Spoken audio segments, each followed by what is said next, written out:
Monsieur le Président et mes frères, le sujet qui m'avait été suggéré par le frère Ridwan, par Rafik, je pense qu'il a oublié de mentionner le sujet. Le sujet de la conférence de ce soir est l'hindouisme et l'islam. Chronologiquement, en termes d'âge, l'islam est la plus jeune des religions mondiales. Et l'hindouisme et le zoroastrisme, ces deux religions se disputent le titre de plus ancienne religion du monde. À partir de l'islam, nous remontons dans le temps, en commençant par l'islam il y a 1400 ans. Lorsque notre Nabi Karim a parachevé cette religion de l'islam, sous la guidance de Dieu. Mais 600 ans avant l'islam, nous trouvons la religion chrétienne. Et 600 ans avant cela, le bouddhisme. Et quelques milliers d'années avant cela, l'hindouisme. Ainsi, l'hindouisme prétend être la plus ancienne des religions mondiales. D'où vient ce mot hindouisme? Il provient du fleuve Indus. C'est un fleuve qui traverse le Pakistan, dans l'Inde indivise, au nord-ouest, le fleuve Indus. Et les gens ont certaines particularités dans leur façon de parler. Parfois, là où il n'y a pas de H, ils ajoutent un H. Et là où il y a un H, ils le suppriment.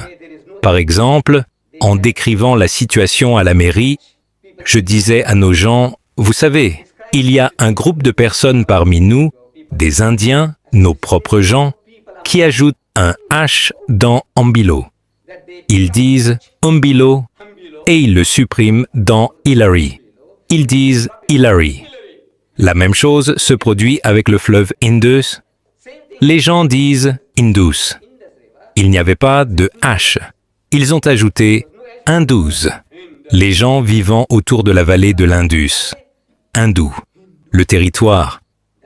Hindou. C'est ainsi que ce nom a été donné. Hindouisme. L'isme, ou la culture, ou l'ensemble des croyances des gens de la vallée de l'Indus. Les hindous. Maintenant, si je devais vous donner en un seul mot la différence entre l'islam et l'hindouisme, un seul mot, voyez-vous, l'hindou, dans sa théologie, dit « Tout est Dieu, tout est Dieu ». Le musulman, que dit-il? Il dit « Tout appartient à Dieu ». La différence réside seulement dans une apostrophe « S ». L'hindou dit « Tout est lui ». L'islam dit « Tout est à lui ». Tout appartient à Allah. L'autre dit « Tout est lui ». Et cette petite apostrophe « S », vous savez, quelle différence stupéfiante elle fait dans la conception de Dieu. Si vous dites « Tout est lui », tout est lui, alors selon ce concept, l'hindou n'hésite pas à adorer la vache, le singe, l'éléphant, le serpent, l'homme, la femme, les arbres, la mer, les montagnes, n'importe quoi, tout. Parce qu'il raisonne ainsi. Dieu a tout créé par sa parole, tout. Comment a-t-il créé? Il croit aussi qu'Allah a créé par sa volonté. Il dit, Allah est à l'origine primordiale des cieux et de la terre. Quand il décrète une chose, il lui dit simplement « Sois » et elle est. Sa parole ou son commandement. En réalité, c'est sa volonté. Nous la décrivons comme une parole. Ainsi, tout ce qu'il a créé, il l'a fait par sa parole. Allah nous dit dans le Saint-Coran que si les océans étaient transformés en encre et tous les arbres en plumes, les paroles de notre Seigneur ne pourraient être épuisées. Tant de création, tout par sa volonté. En d'autres termes, il a tout fait naître. Alors, parce que c'est la parole de Dieu qui a donné existence aux choses, l'hindou dit, la parole de Dieu est Dieu. Sa parole est Dieu. Nous disons, la parole de Dieu n'est pas Dieu, c'est sa parole. Comme je vous parle, mes paroles ne sont pas moi. Voyez, moi et mes paroles sont différents. De même, le musulman raisonne. La parole d'Allah et lui sont des choses distinctes. Ce sont ses paroles, mais elles ne sont pas lui. L'hindou dit « sa parole est lui ». Alors il commence à adorer tout et n'importe quoi. En tant que tel, il est panthéiste. Nous pensons à tort que l'hindou est polythéiste. Polythéiste signifie croire en plusieurs dieux. Ce n'est pas le cas, même s'il ne peut pas l'expliquer. Il dit Rama est Dieu, Krishna est Dieu, Bouddha est Dieu, Hanuman est Dieu. Alors, vous lui demandez combien de dieux y a-t-il? Il est confus. Mais en réalité, il ne croit pas en plusieurs dieux. Il dit tout est Dieu, parce que Dieu est dans tout. Ainsi, il est prêt à adorer Dieu sous cette forme, sous cette autre forme, et sous d'innombrables formes. Mais il dit, Dieu est un. Il dit, Dieu est un. Donc, c'est un panthéiste, celui qui croit que tout est Dieu, et non un polythéiste croyant en différents dieux. Maintenant, quand nous parlons de l'hindouisme, immédiatement dans nos esprits, ces termes surgissent, ils nous viennent à l'esprit. Incarnation, incarnation, réincarnation, karma. Je les ai mentionnés pour vous. L'hindouisme est associé à tous ces termes, cette terminologie. Incarnation. Un système dans lequel les gens croient que Dieu Tout-Puissant descend sur terre en tant qu'homme. Il devient un être humain. Dieu Tout-Puissant descend sur terre. Né d'une femme, il devient un homme. Incarnation, cela signifie Dieu prenant une forme humaine. Réincarnation, cela signifie que lorsque vous mourrez, ce n'est pas la fin, mais vous reviendrez à la vie sur cette terre. Et vous mourrez à nouveau, et vous pouvez revenir à la vie encore sur cette terre. Encore et encore, jusqu'à ce que vous atteigniez la perfection. Cela peut représenter 1 million de renaissances. Vous pouvez naître 1 million de fois. Jusqu'à ce que vous atteigniez le nirvana, la paix et l'absorption en Dieu. Alors vous pouvez régner sur l'univers avec Dieu. Vous devenez un avec Dieu. Vous devenez Dieu. C'est la réincarnation. Naître encore et encore dans ce monde sous forme humaine. Le karma est la philosophie de croire en une loi de cause et d'effet. Chaque cause a un effet. Vous mettez votre doigt dans le feu, vous vous brûlez. Cause, effet. Si vous mangez trop, vous avez mal au ventre. Cause, effet. Mais maintenant, l'hindou croit que cet effet se produit ici, sur cette terre. Nous croyons qu'il y a une cause et un effet, mais cela se produira sur un plan supérieur. Nous devrons rendre compte de nos actes. C'est l'islam. Nous croyons que chaque cause a un effet. Quoi que vous fassiez, vous serez récompensé, en bien ou en mal.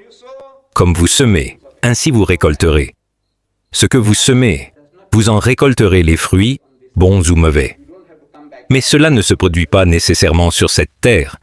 Vous n'avez pas à revenir ici sur cette terre pour rendre des comptes. L'idolâtrie, cela signifie qu'ils croient, ils adorent Dieu à travers différents moyens, différentes statues, idoles. Il n'est pas possible, durant cette conférence, de vous donner une analyse clinique de tous ces termes en profondeur, car chacun d'eux constitue un sujet à part entière.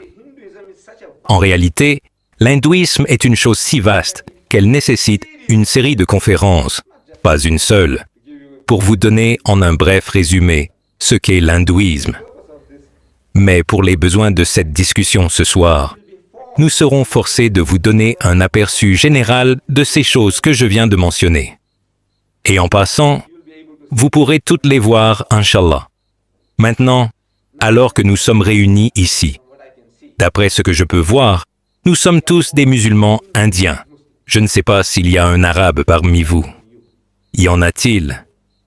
Des arabes ici? Non. Des malais? Non. En tant que peuple réuni ici, il semble que nous soyons tous d'origine indienne. Maintenant, l'une des façons les plus simples d'approcher l'hindou, de lui parler, de raisonner avec lui, est de reconnaître d'emblée que notre peuple, nos ancêtres, étaient hindous. Je sais que lorsque j'étais jeune, j'étais choqué quand un hindou pointait du doigt vers moi et disait « Vous êtes hindou ». Il essayait de dire que nous étions aussi hindous. Il ne savait pas comment le dire « Vous êtes hindou ». Ou peut-être Quand il disait « vous êtes hindou », il voulait dire que vous venez de Hind. Hind est le mot pour l'Inde. Inde. Dites Inde. Hind. Vous venez de Inde. Alors, il pense que toute personne venant de Inde est hindoue, alors que toute personne venant de Inde est un Hindi. Nous sommes tous des Hindis. En anglais, on dit Indiens. Nous sommes des Hindis, mais nous ne sommes pas hindous. Hindi et hindou sont des choses différentes. Le gars se trompe. Il pense que, venant de l'Inde, vous êtes Hindi, donc vous êtes hindou. Nos ancêtres étaient hindous. Et nous avons été hindous pendant 5000 ans. Si quelqu'un veut prétendre qu'il a du sang arabe en lui, bonne chance à lui. Quelqu'un dit qu'il a du sang persan en lui, bonne chance à lui.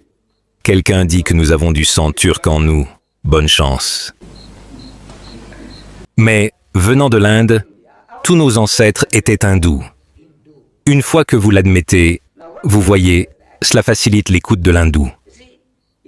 Ce n'est pas notre peuple, mon peuple. Que s'est-il passé? Comment se fait-il que ce type parle différemment maintenant? Alors, vous commencez à aborder le sujet. Et j'ai utilisé une technique. Je vis à Verulam. C'est à environ 30 km de Durban. Et Verulam est aujourd'hui indien, selon les réglementations de notre gouvernement.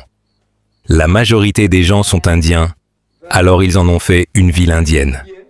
Venant de Verulam, Ottawa, indien, Mount Edgecombe, indien. Et quand je viens de Verulam pour aller à Durban, je vois des Indiens debout au bord de la route, alors je les prends en stop. Quelque chose qui échappe à mon contrôle. Bien que ma femme ne cesse de me dire « ne prends personne en stop ».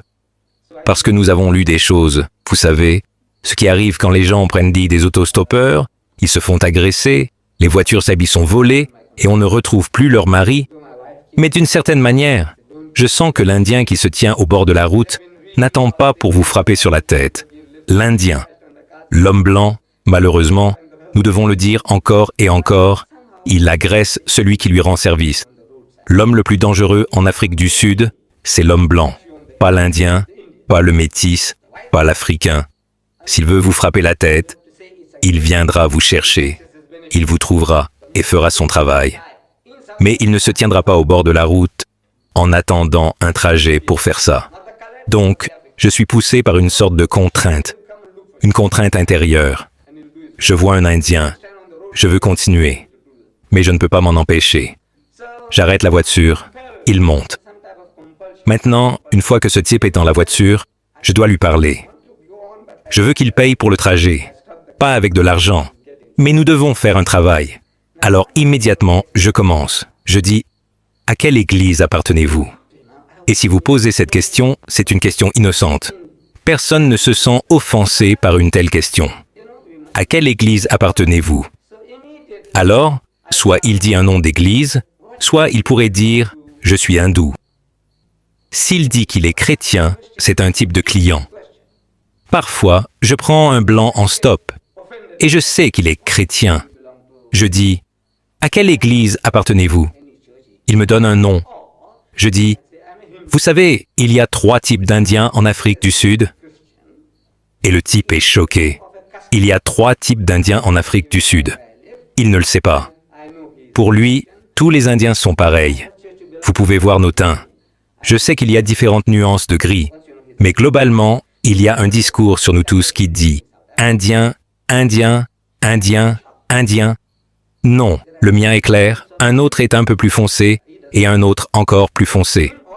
Mais Indien, Indien, Indien, Indien, Indien. Alors il dit « quel est le problème avec 3 types d'Indiens ?» Pour lui, il n'y a qu'un seul type d'Indien. Tout comme pour nos pères, il n'y avait qu'un seul type d'hommes blancs, les Européens. Quand j'étais jeune, quand nous disions « Européens », nous pensions que c'était une nation. Et le gouvernement sud-africain le présentait aussi ainsi. Européens, non européens. C'est ainsi qu'ils nous classaient. Dans nos tramways, dans les chemins de fer, partout. Européens, non européens. Donc, Européens, nous pensions, c'est une nation. Mais nous savons mieux maintenant que Européen n'est pas une nation. Il change maintenant pour blanc et noir. Mais Européen n'est pas une nation. L'Europe est un continent. Et sur ce continent, il y a de nombreuses nations, comme les Grecs, les Français, les Allemands, les Italiens, les Suédois, les Anglais, les Irlandais, les Écossais. Ce sont des nations différentes. Mais parce que nous ne connaissons pas la différence, tous les Blancs forment une seule nation. De même, tous ces gens à la peau brune forment une seule nation. Quand vous leur dites qu'il y a 3 types d'Indiens en Afrique du Sud, ils reçoivent le choc de leur vie. Je dis, vous savez, racialement, nous sommes des dizaines de types différents. Racialement, c'est-à-dire, il y a le musulman Gujarati, il m'appelle Surti. Il y a le Memon, il y a le Cockney, il y a le Niabai, il y a l'Hyderabadi avec ses particularités. Vous savez, les gens de Hyderabad, quand je les ai rencontrés en Amérique, ils revendiquent fièrement leur identité Hyderabadi. Et Hyderabad, vous savez, c'est au centre de l'Inde, Hyderabad, où il y avait le Nawab de Hyderabad, le Nizam de Hyderabad. C'étaient des gens très cultivés. Les Hyderabadis font partie des personnes les plus éduquées en Inde. Mais ici, en Afrique du Sud, parce que le terme était utilisé de manière péjorative pour désigner notre président parlant ourdou, maintenant, dire Hyderabadi semble être une insulte. Mais les Hyderabadis en Amérique revendiquent leur identité Hyderabadi. Hyderabadis, la région de Hyderabad. Qu'en pensez-vous? Nous sommes comme vous, nous venons du Gujarat, de Bombay. D'ici, nous sommes Hyderabadi. Donc, aucune insulte n'est intentionnée. Ainsi, nous sommes réellement des dizaines de nations différentes. Mais religieusement, il y a 3 groupes principaux. L'hindou indien, le chrétien indien et le musulman indien. Religieusement, 3 groupes principaux. Racialement, des dizaines de types différents. Parmi les hindous, des dizaines de types différents. Parmi les musulmans, des dizaines de types différents. Des racistes. Donc, ces 3 groupes, comme vous le dites, il y a 3 types de religions différents. Il y a l'hindou indien, le chrétien indien, le musulman indien. Et maintenant, quelle est la principale différence entre les 3? En réalité, le type pense que vous l'éduquez. Mais c'est ainsi que vous influencez les gens. Vous programmez les gens, vous les amenez à accepter. Sous forme d'histoire. Vous racontez au type comme si vous racontiez une histoire, comme si vous l'éduquiez. Il dit, vous savez, il y a l'hindou indien, le chrétien indien, le musulman indien. Quelle est la principale différence entre eux? Il dit, eh bien, vous voyez, l'hindou indien, dans sa philosophie religieuse, croit en l'incarnation de Dieu, c'est-à-dire Dieu descendant sur terre en tant qu'homme. C'est la philosophie hindoue. Et dans ce système d'incarnation, Dieu prenant une forme humaine. Il croit que Rama était la 7e incarnation de Dieu. Krishna, la 8e incarnation de Dieu. Bouddha, la 9e incarnation de Dieu. Et il croit en des incarnations infinies. Voyez, l'hindou raisonne, et sa logique est très bonne. Sa logique est très bonne. L'hindou est une personne très logique. Il faut lui reconnaître cela. Il dit que Dieu Tout-Puissant est si pur, si saint, sa sainteté absolue. Nous sommes d'accord avec lui. Al-Quddus, le saint. C'est l'un de ses attributs dans le Coran. Il est Al-Quddus, le saint. Donc, l'hindou dit aussi sa sainteté absolue. Il est comme un robot saint. C'est ainsi qu'il pense maintenant. Que sait-il? Comment l'homme ressent-il les choses? Disons qu'il voit une belle jeune femme. Que sait-il de ce que ressent l'homme? Ressent-il ce que l'homme ressent? Probablement pas. Alors, quel droit a-t-il d'établir des règles pour nous? Que sait-il? Comme quelqu'un l'a dit en plaisantant à propos du pape. Voyez, le pape a fait une déclaration sur la pilule contraceptive. Alors, quelqu'un a remarqué, le type qui ne joue pas le jeu, quel droit a-t-il d'établir les règles? Est-ce qu'il joue au jeu auquel nous jouons, le pape? Non. Alors, quel droit a-t-il de nous dire quoi faire? Vous savez, période fertile et période infertile. Qu'est-ce qu'il en sait des périodes fertiles et infertiles?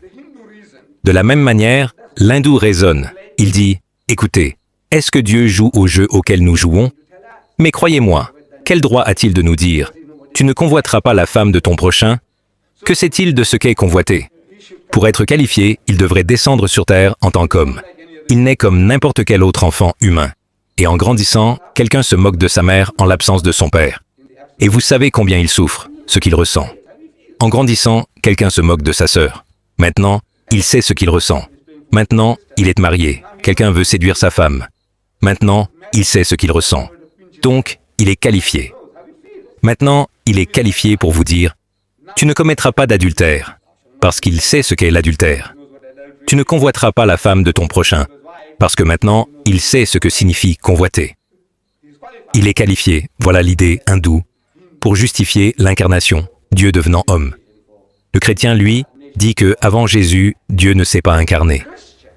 Après Jésus, il ne s'incarnera pas, il ne prendra pas forme humaine. Jésus est la seule incarnation, c'est-à-dire la seule fois où Dieu est descendu sur terre en tant qu'homme, il est venu sous la forme de Jésus-Christ. Que dit le musulman? Le musulman dit « Dieu ne s'incarne pas du tout, il ne devient pas humain du tout ». Que fait-il? Il choisit un homme parmi les hommes, l'un d'entre nous, fait de chair et de sang à tous égards.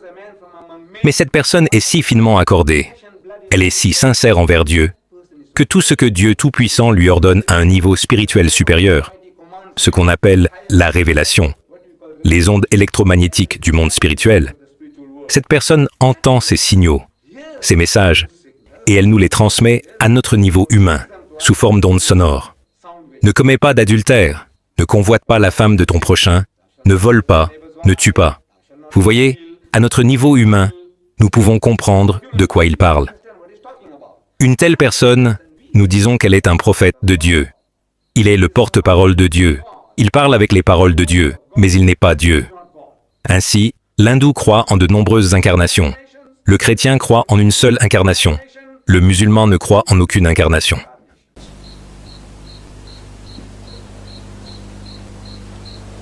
Voilà, en résumé. Voyez, le musulman raisonne ainsi. Comment le Tout-Puissant, comment l'océan pourrait-il être contenu dans une goutte d'eau? Le Tout-Puissant dans une petite chose insignifiante comme vous? Non, c'est le concept musulman. Dieu ne devient pas homme, et il n'est pas nécessaire que Dieu devienne homme pour comprendre les problèmes de l'homme, parce que cette logique est correcte. Elle est logique, mais elle n'est pas vraie. Si elle était vraie, alors Dieu devrait devenir un singe pour comprendre les problèmes d'un singe. Il devrait devenir un âne pour comprendre les problèmes d'un âne. Il devrait devenir un cafard pour comprendre les problèmes d'un cafard. Quel genre de Dieu est-ce là? Il dit « Non, le Créateur sait ce qu'il a créé. Si vous avez fabriqué une table, vous savez ce qu'est une table. Vous n'avez pas besoin de devenir une table pour comprendre une table. Si vous avez créé une coccinelle, eh bien, dehors. Vous n'avez pas besoin de devenir une coccinelle pour comprendre une coccinelle. Le Créateur sait ce qu'il a créé. Si Dieu nous a créés, il sait. Et en tant que tel, il est qualifié. Et il a l'autorité pour vous dicter, pour vous dire comment cette machine doit se comporter. Il a le droit de vous donner des instructions. Il n'a pas besoin de devenir homme pour comprendre les problèmes de l'homme. Maintenant, il y a environ 100 ans. Vous savez, quand nous sommes arrivés dans ce pays, l'Indien moyen était à 80% hindou, 20% musulman et 1% chrétien. Alors, quand j'ai des hindous qui montent dans la voiture, je leur présente cela. Je dis, vous savez, quand nos ancêtres sont arrivés, il y a 100 ans, c'était la répartition moyenne de notre peuple. Mais je dis, aujourd'hui, savez-vous quoi? Le musulman représente toujours 20% de la population indienne. En d'autres termes, si nous avons perdu une demi-douzaine de personnes, nous en avons peut-être gagné une douzaine. Globalement, la moyenne reste la même. Mais le chrétien est passé de 1 à 17% dans la communauté indienne. De 1 à 17. Alors, je demande, d'où viennent ces 16% supplémentaires? D'une soucoupe volante? De l'espace? Non. Il acquiesce rapidement. Il dit, non, ça vient des hindous. Alors, la question se pose. Pourquoi l'hindou se convertit-il et pas le musulman? Pas totalement, je veux dire. Nous aussi. Nous pouvons perdre nos fils et nos filles, ce qui arrive. Vous voyez? Mais si nous en avons perdu une demi-douzaine, nous en avons peut-être gagné une douzaine. Donc, globalement, la moyenne doit rester la même. Mais l'hindou a diminué de 16% au cours des 50 dernières années, pas des 100 ans, car la plupart de ce travail de propagation parmi les Indiens a été effectué par les chrétiens au cours des 50 dernières années. Ils ont perdu 16% de leur peuple. Et à ce rythme, dans 1000 ans, l'hindou sera une pièce de musée. Si vous croisez une personne, vos petits-enfants diront « À quelle église appartiens-tu » C'est un site hindou, c'est ce qui va arriver. Parce qu'à ce rythme de perte, vous allez devenir quelque chose qui devrait être dans un musée. Alors, que faisons-nous? Alors, la question est, comment se fait-il que l'hindou se convertisse, comme il le dira, et pas le musulman? Et il le sait. Nous ne nions pas que nous pourrions perdre nos fils et nos filles. Un jeune homme pourrait défier son père, ou il a rencontré une femme chrétienne et, d'une manière ou d'une autre, il est tombé éperdument amoureux. Ces choses peuvent arriver. Ou parfois, les gens peuvent être influencés ou se marier dans des unions mixtes. Nous épousons des femmes non musulmanes pour des mariages de convenance. Nous convertissons la femme, et elle n'est ni d'un côté ni de l'autre. Elle n'est ni poisson ni volaille, et le mariage s'effondre, et votre Muhammad, votre Fatima et votre Khadija repartent avec leur mère à l'église, redevenant chrétiens. Ça arrive encore et encore. Nous perdons des milliers de personnes de cette manière. C'est ce qui se passe quand on se marie en dehors de l'islam. Épouser une femme métisse, ça marchera. D'accord. Et si le mariage ne fonctionne pas? Écoutez, même parmi nous, il y a des moments où les mariages ne fonctionnent pas. Et il y a plus de chances que le mariage échoue si la femme vient de l'autre côté. Culturellement, ces normes pour tous sont différentes. Elle est habituée à danser, à sortir avec ce gars-là, puis un autre, une demi-douzaine de gars. Elle a de l'expérience, et maintenant, vous pensez que vous avez les restes mâchés de tout le monde. Vous en faites une guirlande autour de votre cou, et la guirlande ne fonctionne pas. Alors, où vont vos enfants? Ils repartent. Elle retourne chez ses tantes, ses grands-mères, et vos petits, elle va à l'église. Eux aussi vont à l'église. Donc, nous avons perdu, de cette manière. Vous voyez? Mais en tant que peuple, dans l'ensemble, nous sommes immunisés contre la conversion, dans l'ensemble. Alors, qu'est-ce qui fait que l'hindou se convertit et pas le musulman? Ils pourraient tenter une supposition. Ils disent, eh bien, vous savez, notre peuple est très ignorant de notre religion. Je dis, écoutez, nous aussi, nous avons des ignorants parmi nous. Des musulmans qui ne savent pas lire le Coran, qui ne savent pas faire la salah, les choses élémentaires, qu'ils ne connaissent pas à propos de l'islam, mais ils sont musulmans. Dans une maison musulmane portant le drapeau musulman, et quand ils meurent, nous les enterrons comme musulmans. Mais peut-être qu'ils ne savent rien de l'islam. C'est là. D'après mon expérience, je sais que c'est ainsi. Donc nous aussi, nous avons des ignorants parmi nous, autant que vous en avez. Je dis, écoutez, je vais peut-être vous expliquer la raison. Je peux me tromper. Mais si je me trompe, j'aimerais que vous me corrigiez. Je dis, vous voyez, l'hindou est une personne très tolérante chez lui, en lui-même. Pas maintenant en Inde, ils sont les plus intolérants, vous voyez? Mais l'hindou, dans sa vie familiale, est très tolérant. Vous voyez, dans une famille hindoue, si l'un d'eux, le père, dit « Je crois en Ganesh, le dieu à tête d'éléphant », l'autre dit « J'adore Shiva, pas de problème ». Un autre dit « J'adore Hanuman, pas de problème ». Un autre dit « J'adore Sita, pas de problème ». L'un dit « Je crois en un seul dieu, pas de problème ». Un autre dit « Je ne crois en aucun dieu, pas de problème ». Un autre dit « Je crois en 1 million de dieux, pas de problème ». Pas de problème. Il n'y a pas de dispute. L'hindou ne se battra pas tant qu'il dit qu'il est hindou. Vous dites que vous êtes hindou, vous pouvez croire ce que vous voulez. Le seul moment où les problèmes commencent, c'est quand il dit « Je suis chrétien ». Peut-être qu'il y a une réaction. Maintenant, il dit « À partir de maintenant, je suis musulman ». Il y a une réaction. Mais si vous dites que vous êtes hindou et que vous croyez que Muhammad est aussi un prophète, pas de problème. Si vous dites que Jésus est aussi un Dieu, pas de problème. Tant que vous portez l'étiquette. Vous voyez?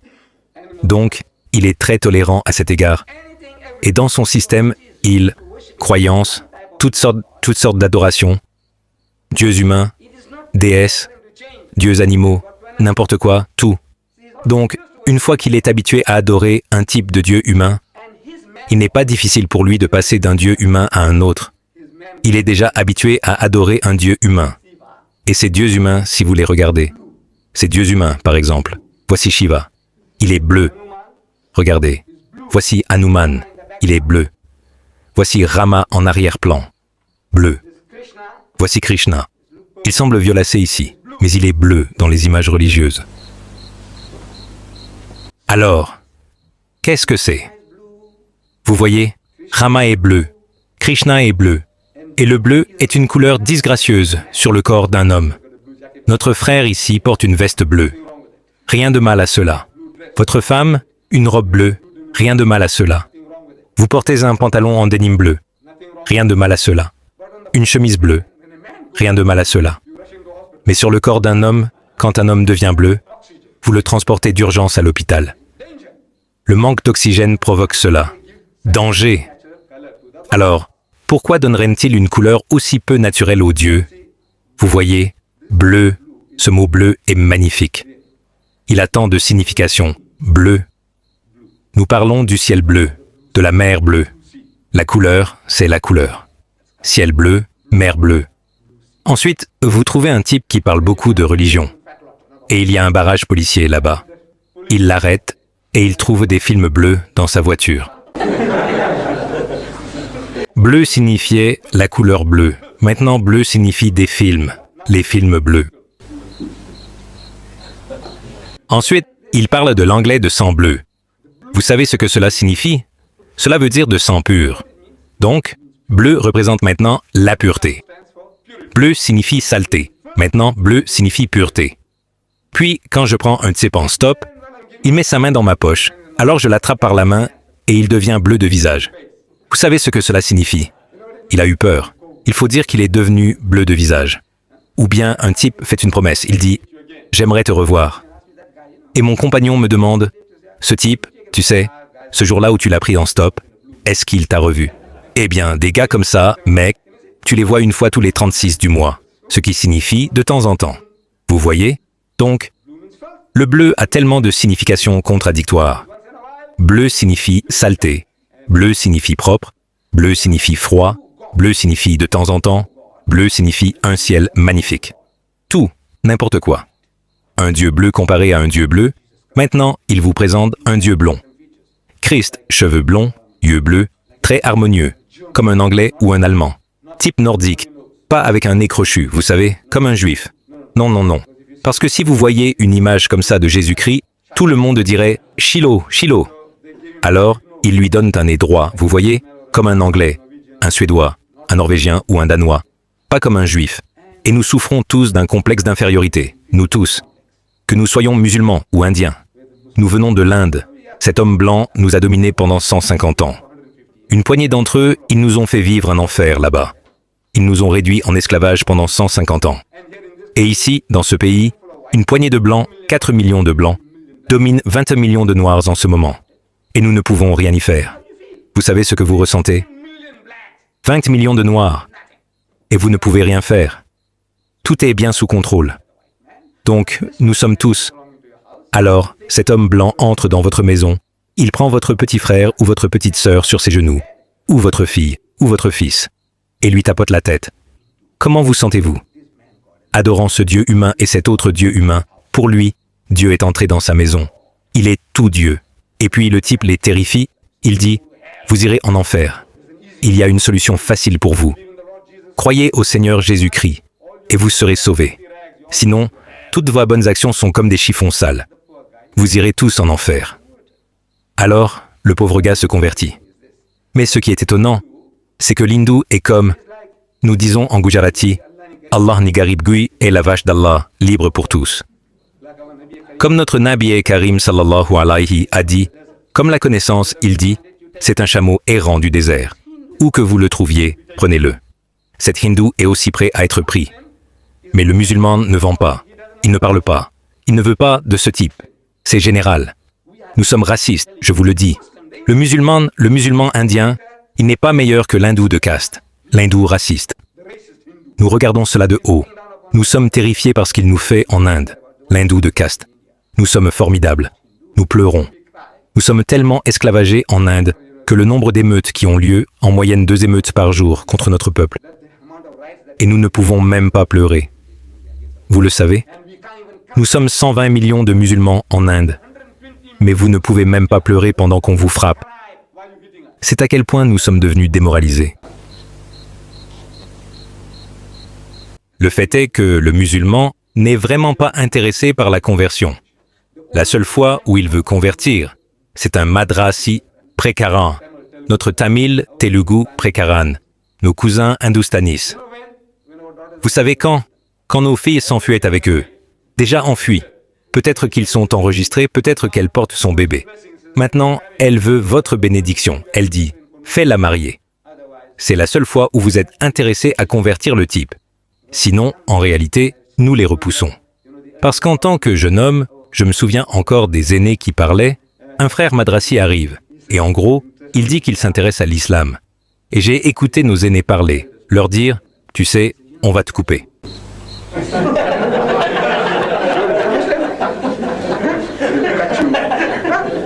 Encore une fois, et ne dites pas circoncis, parce qu'ils ne savent pas ce que cela signifie. Ils disent, on va te couper. Tu veux qu'on te coupe? Le pauvre gars prend peur. En réalité, c'est notre façon de le repousser. Je ne sais pas si notre mentalité a changé. Peut-être qu'on n'utilise plus ces termes maintenant. La mentalité n'a pas changé. Et à cause de cela, Allah nous a punis. Nos filles s'enfuient en masse avec le mushrik. En masse. Et au voisin, en masse est un terme modéré. J'aimerais voir un type venir me voir maintenant et me dire, tu sais, c'est cela, il disait. Mon peuple disait, ça arrive dans les baraquements populaires, ça arrive dans les baraquements de magazines. Ou maintenant, vous pouvez voir que ça arrive à Chatsworth. Ça arrive à Phoenix.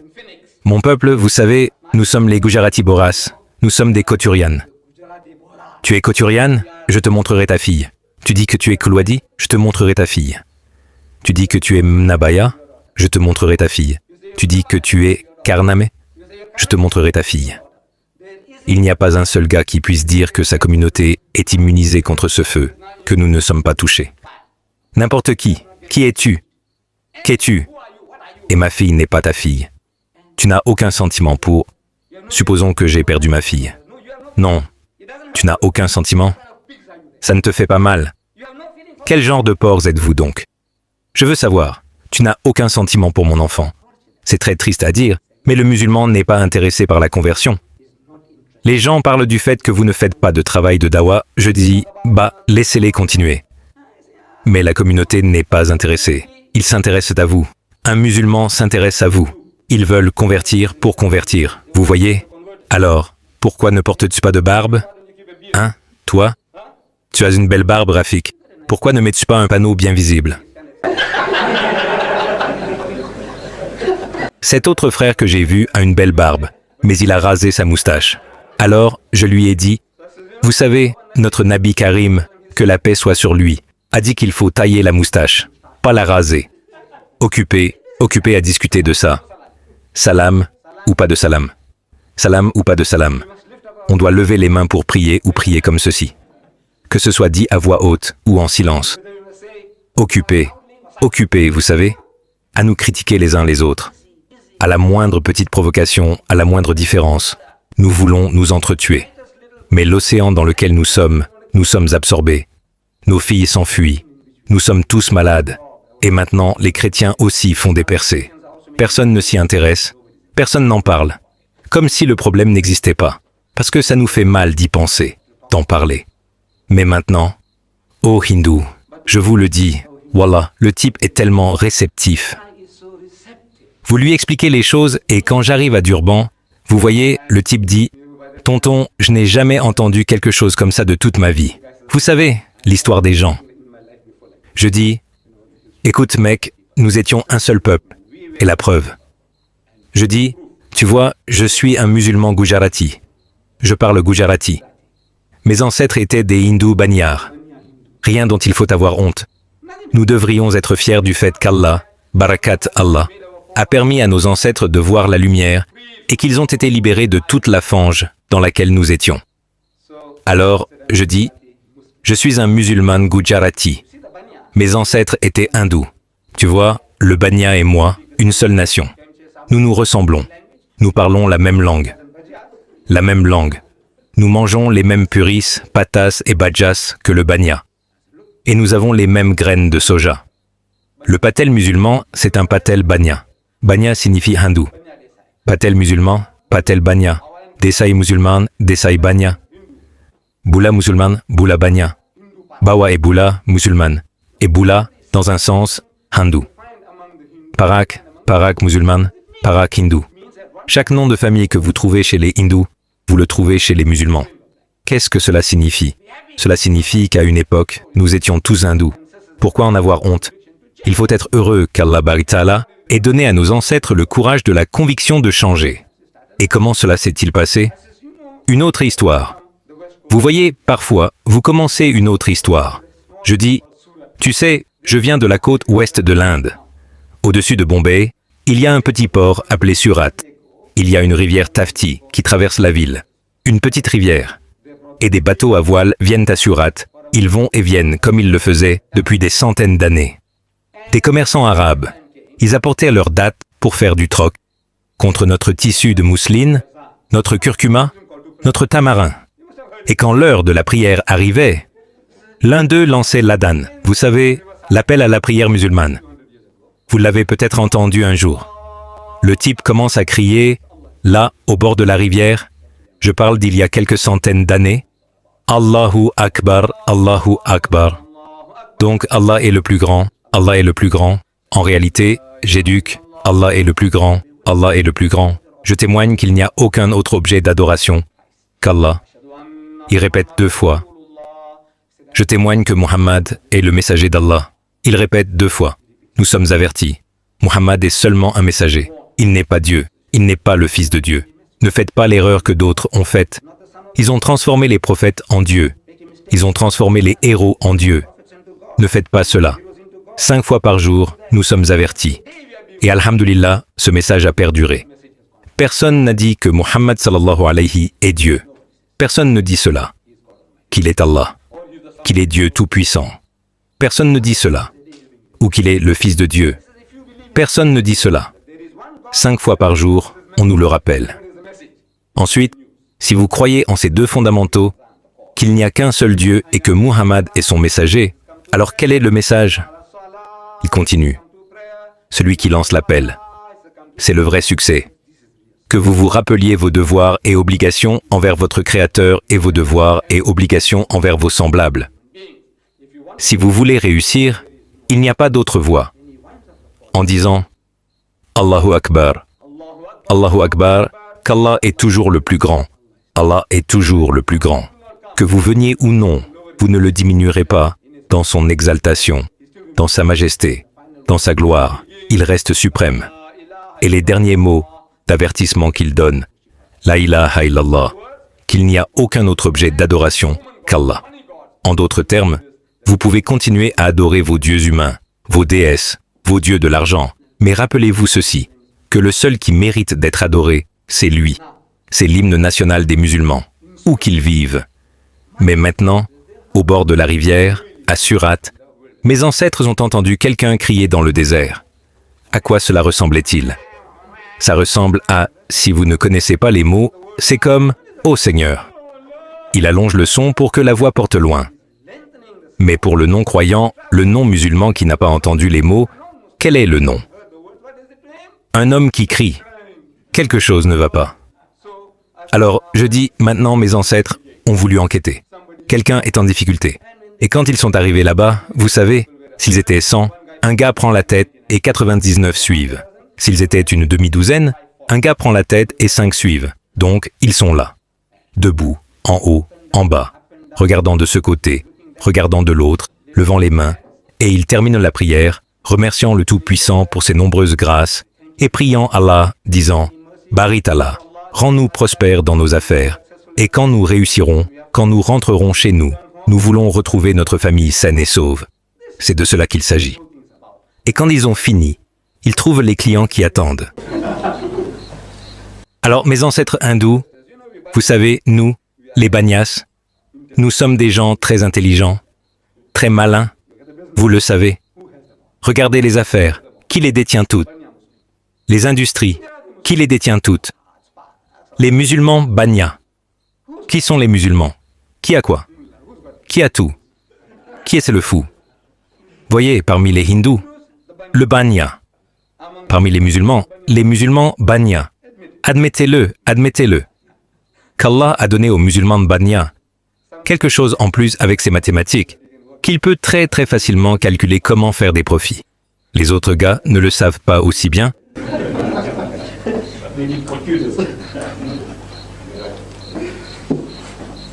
Mes ancêtres bagnants, vous savez, ils étaient intrigués par ces Arabes. Ils allaient et venaient, regardaient d'un côté, puis de l'autre. L'un d'eux a dit « Non, nous prions ». L'autre a demandé « Priez qui ?» Vous voyez, mes ancêtres ne pouvaient pas prier sans avoir quelque chose devant eux, une statue ou une image. Je vais vous montrer quelques-uns des dieux de mes ancêtres. Ils ont dit « Ils ne peuvent pas prier ». Ils ont demandé « Qu'est-ce que vous priez ?» Vous ne voyez rien là-bas. Qu'est-ce que vous adorez? Le dieu de la rivière? L'arabe a répondu « Non. » Le dieu des arbres? Non, dit-il. Alors quel dieu adorez-vous? L'arabe a expliqué « Nous adorons le Dieu invisible de l'univers qui dépasse l'imagination humaine. Nous savons qu'il existe, qu'il est réel, mais il n'est pas comme quelque chose que nous pouvons penser ou imaginer. » Mes ancêtres hindous n'étaient pas convaincus par cette logique. Ils ont répondu « Vous savez, nous ne sommes pas comme vous. Vous adorez un Dieu que vous ne pouvez ni voir, ni sentir, ni toucher, pas comme nous. Vous savez, nous adorons le soleil. Vous savez ce que le soleil fait pour nous. Nous adorons la vache. Nous savons ce que la vache fait pour nous. Nous adorons la mer. Nous savons ce que la mer fait pour nous. Pas comme vous. Vous adorez un Dieu que vous ne pouvez ni voir, ni sentir, ni toucher. Alors, ils ont raisonné avec mes ancêtres. Regardez, le soleil est une chose merveilleuse. Sans le soleil, pas de vie. S'il n'y a pas de soleil, il n'y a pas de vie. Mais dites-moi, est-ce le soleil qui a créé l'herbe?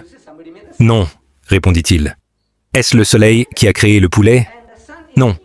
Est-ce le soleil qui vous a créé? Non. Il dit, vous voyez, quelqu'un a créé le soleil pour votre bénéfice. Et le soleil fait son travail. Il suit une loi et un ordre si précis que grâce aux mathématiques et à l'astronomie, nous pouvons prédire une éclipse solaire dans 1000 ans. Chaque éclipse solaire, vous pouvez la calculer, l'écrire et la prévoir à la minute, à la seconde près. Vous pouvez dire qu'elle sera visible de Durban à Devizibel, mais pas de Johannesburg, ou visible à Tombouctou, mais pas en Afrique du Sud. Vous pouvez même la calculer pour 1 million d'années. Pourquoi? Parce que le soleil suit une loi et un ordre si précis, plus exact que les meilleures montres à votre poignet. Mais le soleil peut-il dire « Demain, je ne me lèverai pas » Non. Le soleil obéit à son ordre. Alors nous devons remercier celui qui l'a placé là. Et la vache, oh, la vache est aussi un animal fantastique. Nous obtenons du lait, du beurre, du ghee, et le fumier de vache fait un compost merveilleux, meilleur que n'importe quel engrais que vous pouvez acheter. C'est une créature merveilleuse. Mais est-ce la vache qui s'est créée elle-même? Non, dit-il. La vache peut-elle dire « À partir de demain, je ne donnerai plus de lait » Non. Vous voyez, quelqu'un a créé la vache pour votre bénéfice. Vous devez remercier celui qui l'a faite. Et ainsi de suite avec la mer. Sans la mer, toute la saleté et la boue emportée dans l'océan après chaque pluie fermenteraient et créeraient des gaz qui tueraient tous les êtres vivants. Mais par la miséricorde de Dieu, la gravité et le brassage des eaux digèrent la saleté et les déchets pour qu'ils ne nous tuent pas. Donc, celui qui a créé toutes ces choses, nous devons le remercier. Entre deux frères, Chagan et Magan, Magan a vu la lumière et est devenu musulman, tandis que Chagan est resté en arrière. Je suis donc un descendant de Magan, et les Banyan sont les descendants de Chagan. Nous sommes cousins. Nous sommes un seul peuple. Alors, imaginez-vous. Quand je vous prête quelque chose, disons, je vous dis, garez ma voiture. Avant, c'était à Victoria Street, là où se trouvait cette mosquée. Maintenant, je la gare dans le parking de Nika Square. Je dis, écoutez, je peux arrêter ma voiture et vous descendez. Vous sortez et vous caressez mon garde-boue. Vous embrassez mes pneus. Quelqu'un passe par là et dit, qu'est-ce qui se passe? Quel genre d'inspection fait ce type? Vous répondez, non, il remercie ma voiture. Pourquoi? Parce que le soleil aurait pu l'abîmer, la pluie aurait pu l'abîmer. Que diraient les gens? Ils sont complètement fous. Qui a arrêté la voiture? Il répond, vous. Il dit, vous voyez, si vous devez embrasser quelqu'un, embrassez-moi. Je ne vous demande pas de le faire, mais si vous devez le faire, embrassez mes mains, embrassez mes pieds. Que diraient les gens? Le type répond, je n'avais jamais vu ça sous cet angle. Mais ce sont des façons, des moyens d'approcher les gens, de leur expliquer, de les divertir. Vous savez, il y a certains points communs entre les types d'hindous. Il y a deux types d'hindous, les hindous aryens et les dravidiens. Les dravidiens sont les Tamouls et les Télugus. Ce sont en fait les autochtones de l'Inde, les premiers habitants. Il y a environ 5000 ans, une invasion aryenne a eu lieu en Inde. Mes ancêtres ont envahi l'Inde il y a 5000 ans et ont conquis le territoire. Parmi eux, il y a maintenant les Hindustanis et les Banyans. Ils adorent les mêmes dieux. Les Tamouls et les Télugus adorent des dieux différents avec des noms différents. Les Hindustanis et les Banyans se concentrent sur Rama, Sita et Hanuman. Les Hindustanis et les Banyans célèbrent Diwali un jour après les Dravidiens, les Indiens du Sud. Les Dravidiens célèbrent Diwali un jour avant, et les Aryens, les Gujaratis, les Banyans et les Hindustanis un jour après. Vous savez pourquoi? Je dis, vous voyez, Rama, nous nous concentrons tous les deux sur la planification hindoue. Vous vous concentrez sur Rama, Sita et Hanuman comme des dieux. Les Indiens du Sud se concentrent sur Shiva, Subramani, Ganesh et une infinité d'autres dieux. Alors, je dis, vous savez quoi? Qui était ce Rama?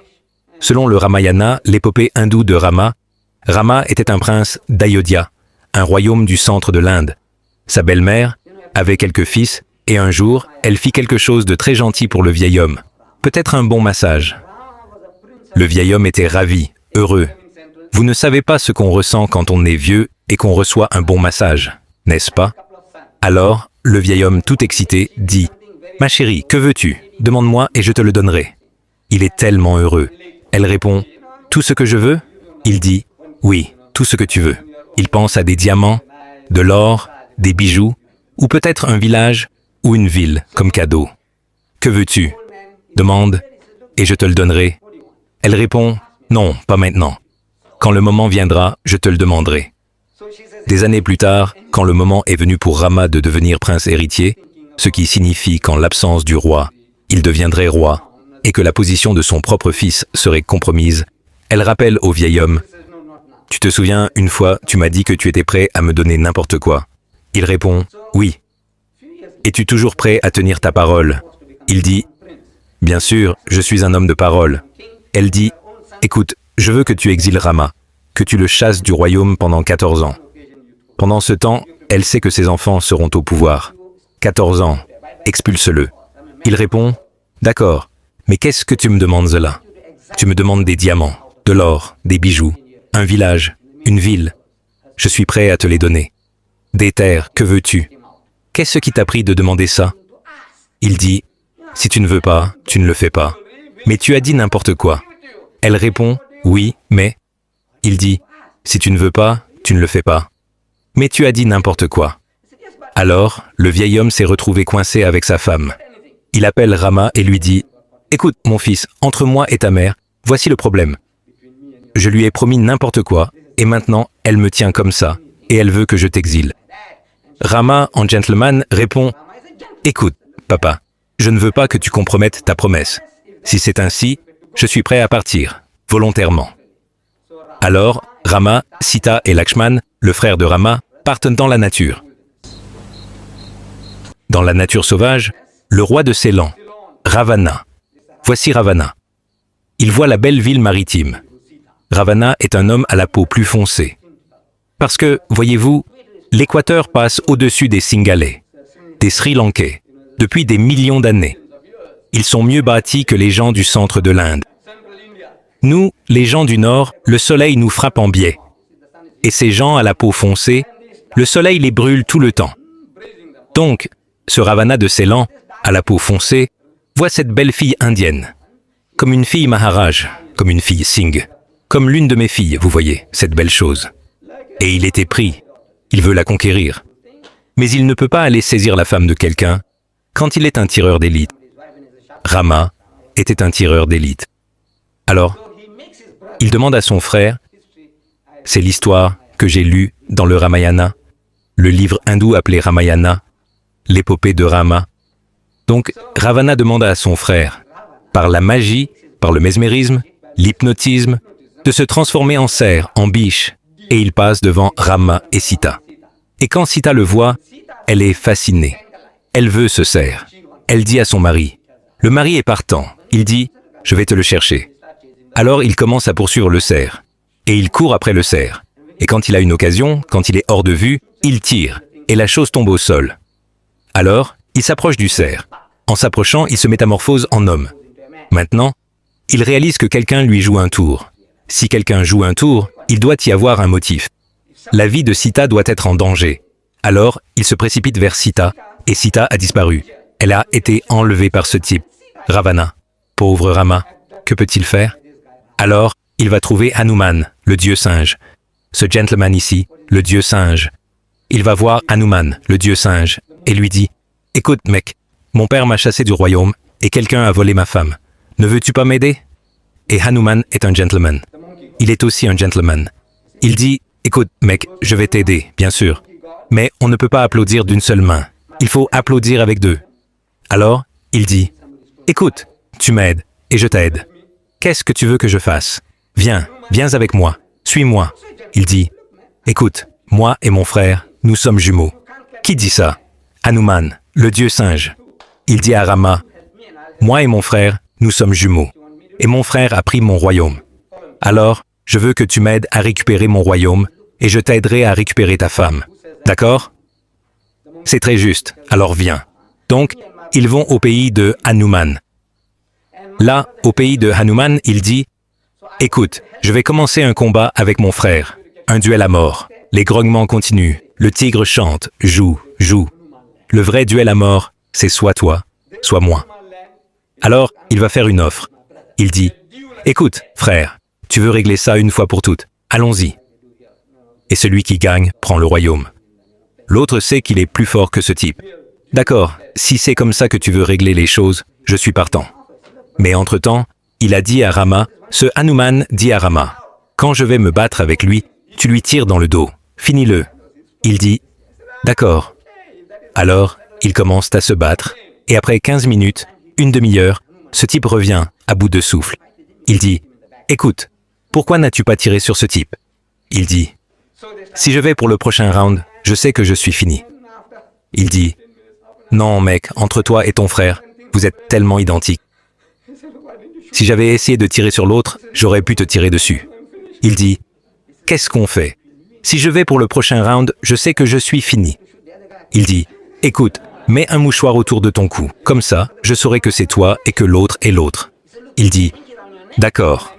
Alors, il va pour le second round avec un mouchoir autour du cou. Et Rama, courageusement, tire sur l'autre type dans le dos.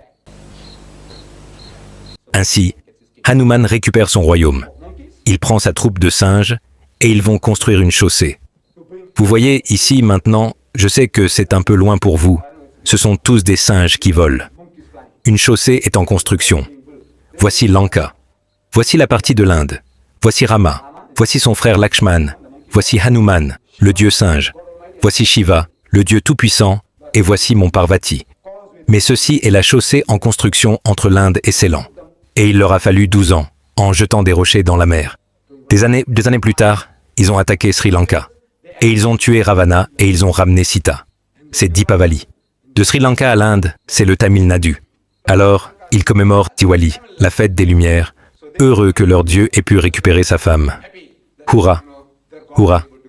Puis, un jour plus tard, les Indiens du Nord ont commencé à célébrer. Voyez-vous la différence? La raison pour laquelle les Indiens du Sud célèbrent un jour avant et les Indiens du Moyen-Orient ou du Nord un jour après. C'est la raison.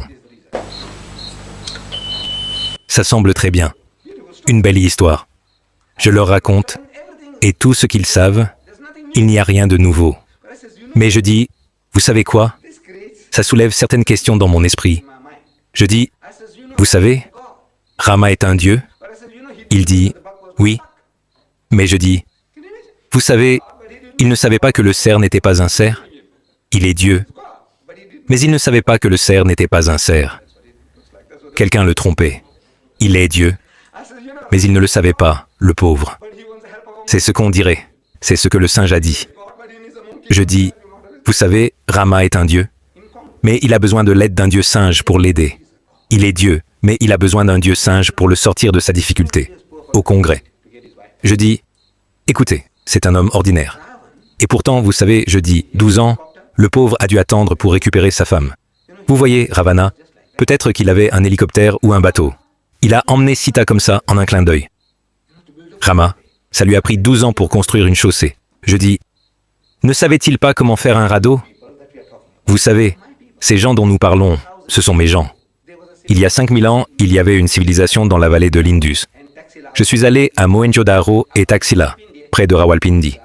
À Rawalpindi, Taxila, il y a des travaux de fouilles en cours et un musée à proximité. Je l'ai visité dans les années 1950. À l'époque, je n'étais pas très intéressé par ce dont je parle maintenant.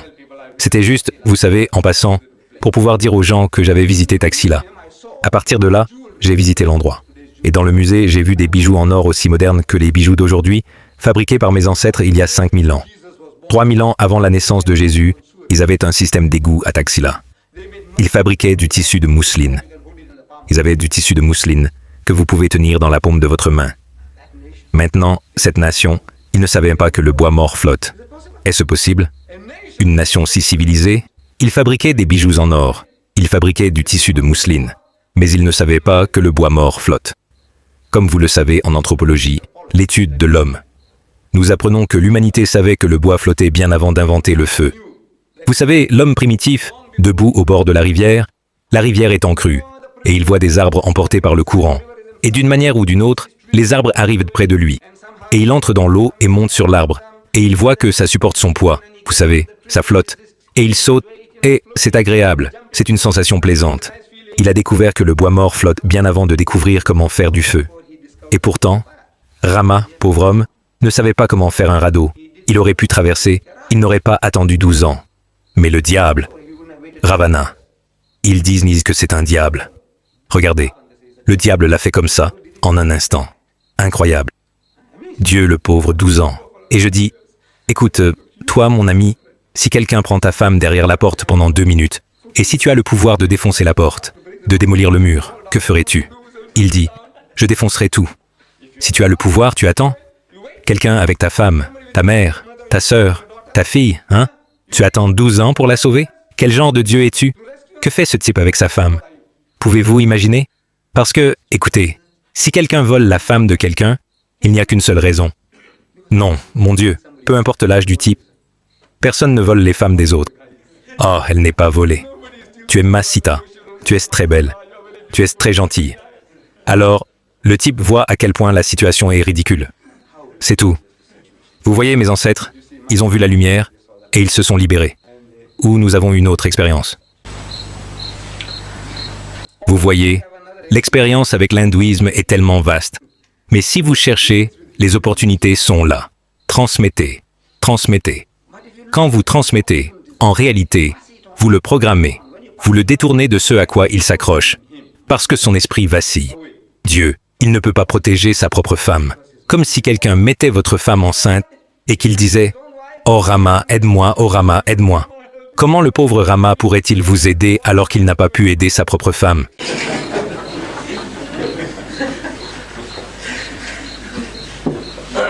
J'ai eu un couple d'Old Rudisha. Ils se disaient spiritualistes, des blancs. Ils sont venus au bureau, c'était il y a un certain temps. J'ai dit « Comment vous nous avez trouvés ?» Il dit « Non, notre prêtre, quand il partait pour nos vacances de Noël, il lisait dans le Coran la naissance de Jésus. Et à la fin, il a dit que, vous savez, ce livre parle de Jésus et de sa mère en des termes plus nobles et plus sublimes que tout ce qu'on peut trouver dans la Bible. Alors, ils ont dit « Vous l'avez eu ?» Il a dit « Écoutez, quand j'étais à Zululand, je lisais le Sunday Tribune, et là-dedans, il y avait une annonce. Et j'ai écrit pour demander le Coran, et je l'ai reçu, celui qui l'utilisait. C'est comme ça qu'on a eu votre adresse, alors on est venu vous voir. C'est très bien, et nous avons trouvé ces chrétiens spiritualistes. Ils se disent spiritualistes. Ils n'appartiennent à aucune de ces églises orthodoxes. Ils étaient si tolérants, si gentils, que pendant que je leur parlais, ils étaient très très heureux de mes explications. Mais ils avaient une attitude envers toutes les religions, pensant que toutes les religions sont les mêmes, et toutes les religions sont égales. Ils disent, tous les fleuves se jettent dans l'océan, et tous les chemins mènent au sommet de la montagne. C'est en réalité le programme hindou. Ce sont des gens programmés par l'hindouisme. Donc, tous les fleuves se jettent dans l'océan.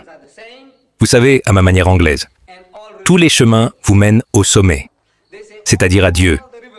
Quel que soit le chemin que vous prenez, vous y arrivez. Voyez, que vous preniez l'hindouisme, le bouddhisme, le christianisme, le communisme, n'importe quoi, vous y arrivez. De quoi vous inquiétez-vous? Vous n'avez pas besoin de devenir musulman. Vous n'avez pas besoin de devenir ceci ou cela. Prenez n'importe quel chemin, ça vous y mènera. Soyez un bon chrétien, je serai un bon hindou. Soyez un bon musulman, je serai un bon hindou. Ne vous mêlez pas de mes affaires, je ne me mêle pas des vôtres. Ça semble très très bien. Très très charitable. Donc, ces gens sont maintenant influencés par ce type d'idée, que toutes les religions sont les mêmes, et qu'elles sont toutes égales. Et je leur dis que toutes les religions ne sont pas les mêmes, et qu'elles ne sont pas égales. Et plus je discute, plus ça donne l'impression que nous, musulmans, sommes très intolérants. Lui, il est tolérant, il est prêt à concéder que l'islam est égal au sien, mais je ne suis pas prêt à concéder que tous sont égaux. Plus je discutais, chut, ça laissait un mauvais goût dans la bouche. Alors j'ai dit, maintenant, changeons toute la situation. Je leur dis, écoutez, avez-vous visité la mosquée? Il dit, non. Je dis, venez, je vais vous emmener à la mosquée et voir comment les musulmans prient. Et ils sont venus, ont enlevé leurs chaussures. Je n'entrerai pas dans les détails, ils ont enlevé leurs chaussures. Je ferai expliquer le gourou. Ils ont vu la salate. Nous sommes sortis très impressionnés, très impressionnés. Je dis, maintenant, êtes-vous allé à la cathédrale catholique romaine, juste à côté? Vous savez, à côté de la Juma Masjid, il y a la cathédrale catholique romaine? Il dit, oui, oui.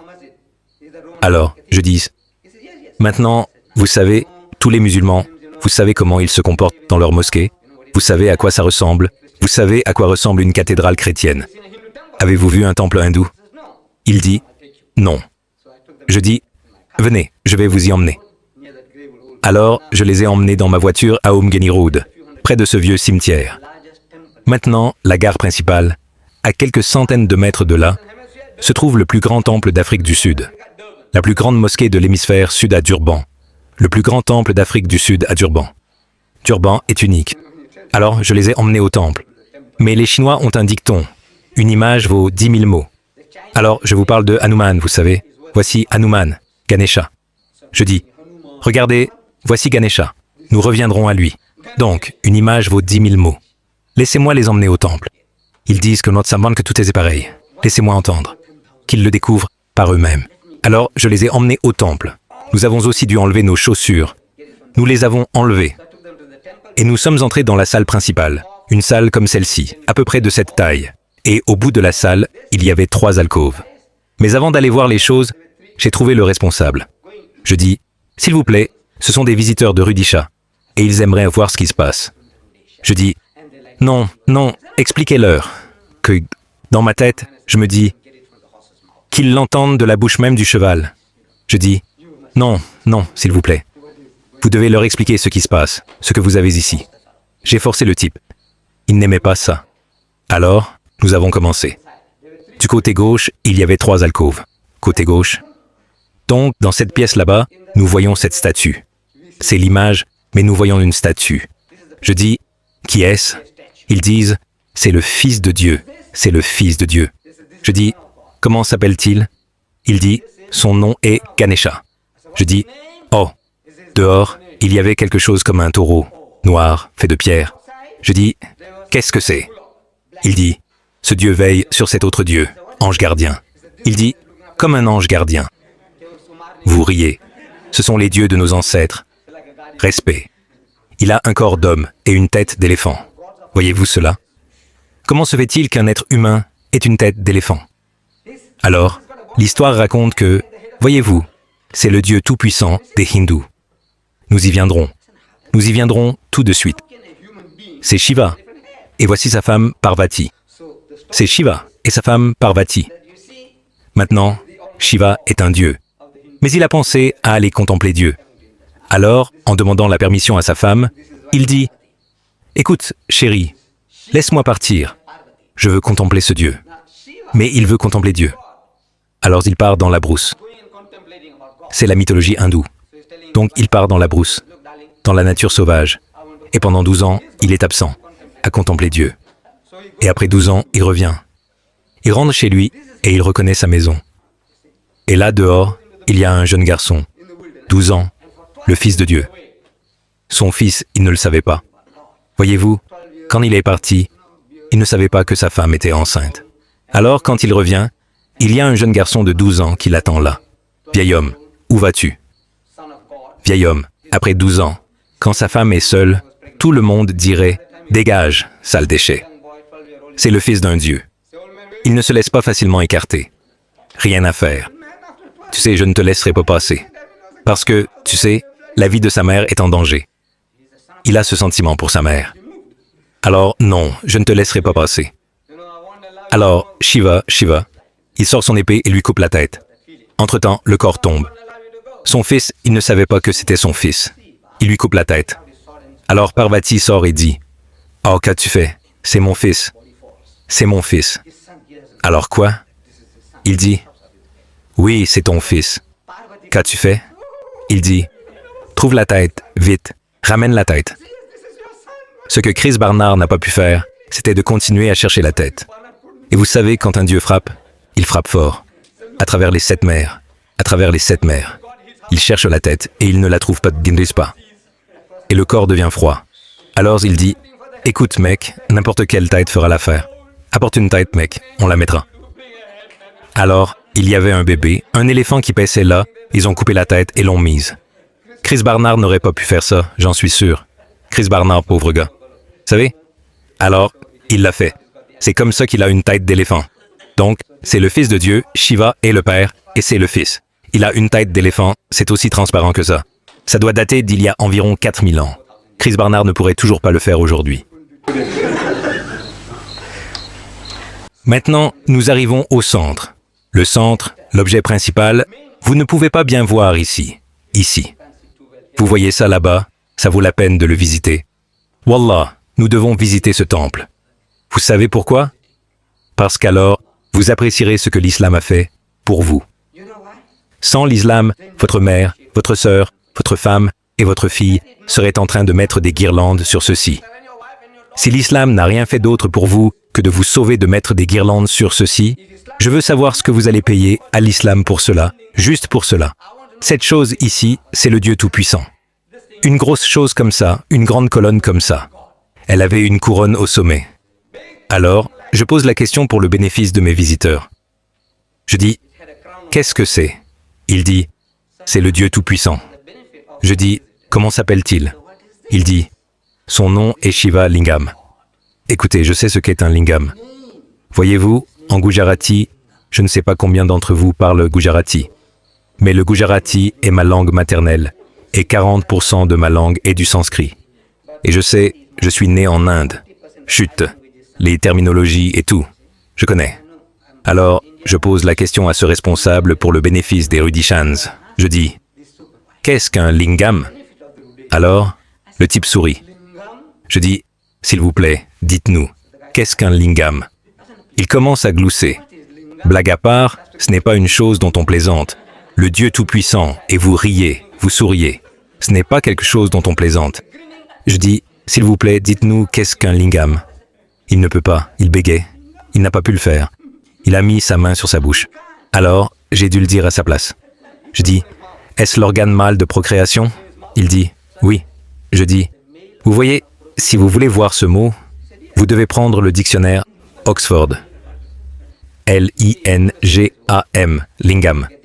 Vous le trouverez dans le dictionnaire Oxford. Il dit que c'est un phallus. Si vous ne savez pas ce qu'est un phallus, cherchez-le dans le dictionnaire. Il vous dira autre chose. Et si vous ne savez pas cela, vous avez gaspillé l'argent de votre père.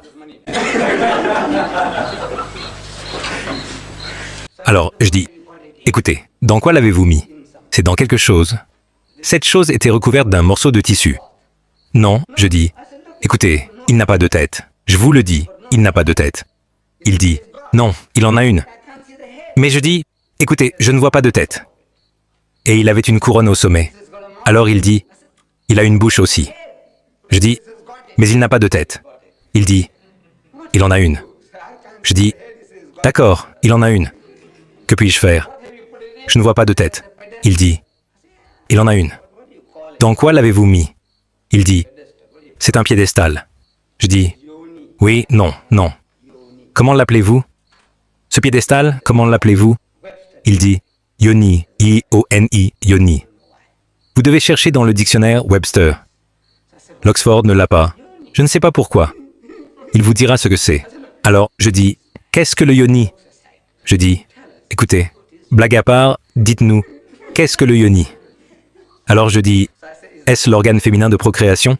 Il dit, oui. Je dis, oh, vous avez l'organe mâle et l'organe femelle. Il dit, oui.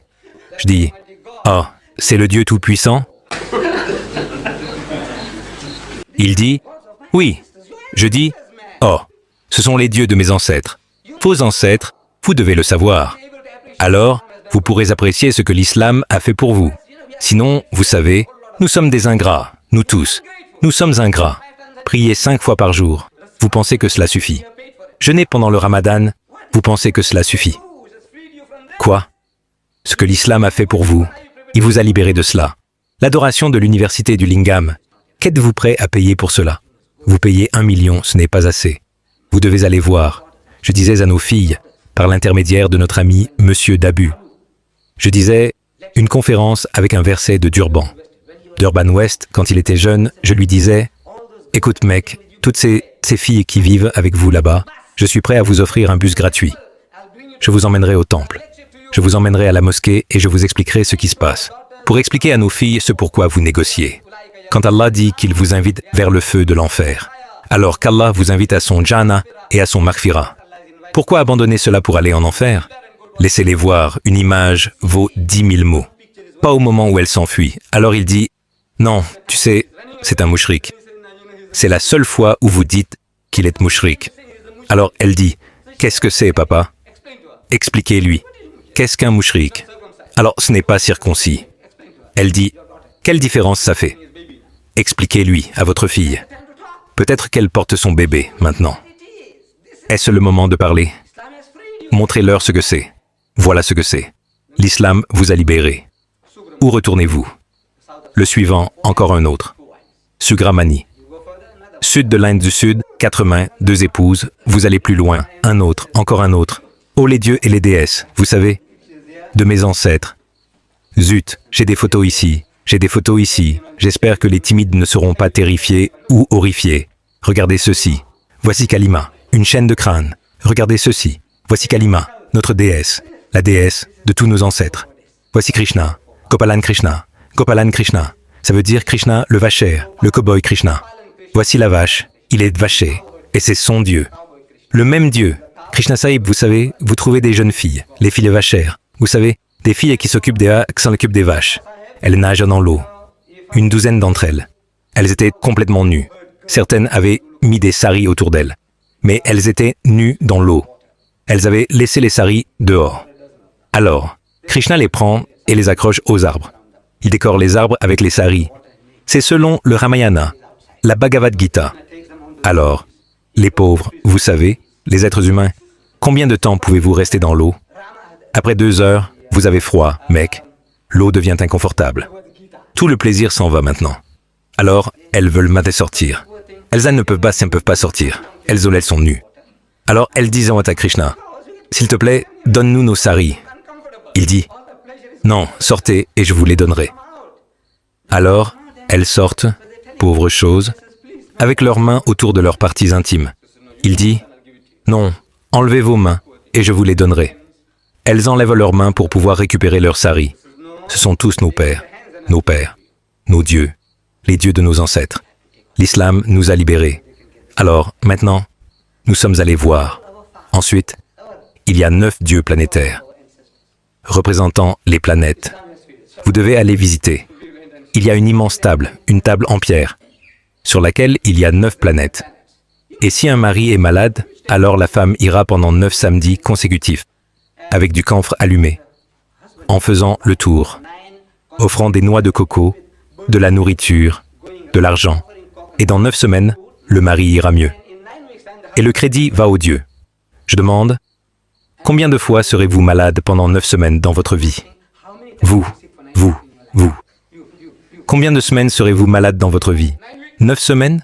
Quand la nature suit son cours, l'homme guérit et le crédit va au Dieu. Et les prêtres mangent les fruits et prennent l'argent.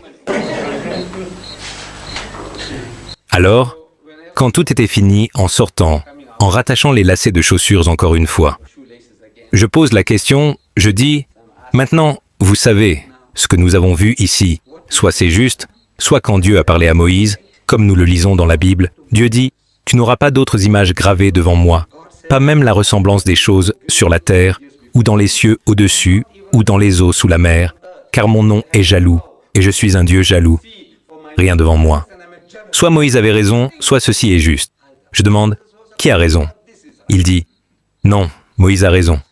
Je dis, Moïse a raison, alors ceci est faux. Il dit, oui. Je dis, ce n'est pas la même chose. Il dit, non. D'accord, qu'est-ce que...